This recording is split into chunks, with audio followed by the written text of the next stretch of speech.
Welcome to Flipping Big Rivers, Source to Sea, Rhine edition. This is day 2 and we decided to travel by raft today through a section on the Vorderrhein called the Vorderrhein Gorge.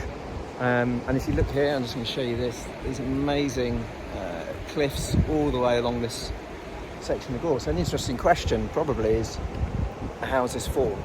So how was it formed? Basically a big mountain collapsed 10,000 years ago, and you can see all the rocks. It's from all the rubble and debris that tumbled down, broke up, and to start to form a river.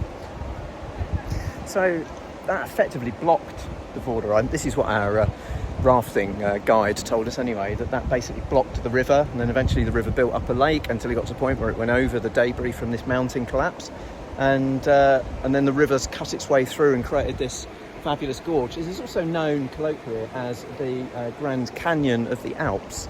We're going to go and have a look in Flims this evening. So Flims is just over that ridge. It's a ski resort, and we're staying up there this evening, and we're going to look because there is apparently the cliff face there which was left when the mountain collapsed and covered this huge area in this debris.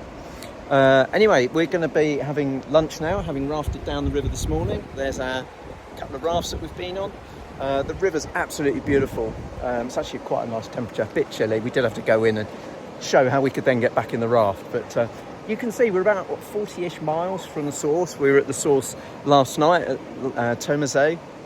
And it flows down the Vorderrhein, down the valley, and there's loads and loads of little tributaries that flow into it. And you can see it's already a pretty big river. They let more water into it, didn't they? Yeah. They opened the gates to the lake to let more water in, so the water level was nice and high. And you can see that, if you look on the banks, you can see the river. So it's good today.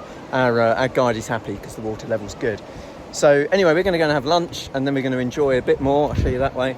We're going to go and enjoy rafting down the rest of the river to where it basically meets the Hinterrhein. So that's where we'll do our little our next episode from. So thanks very much. See you later.